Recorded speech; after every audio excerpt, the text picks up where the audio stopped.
என்னை கத்தி இல்லாமல் கொய்யும் இதில் மீள வழி உள்ளதே இருப்பினும் உள்ளம் விரும்பாது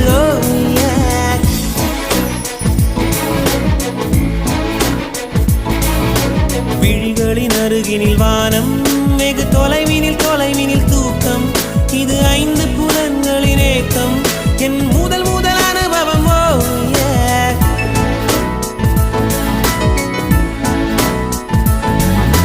ஒலியின்றி உதடுகள் பேசும் பெரும் புயலென வெளிவரும் சுவாசம் ஒரு சுவடின்றி நடந்திடும் பாதம் இது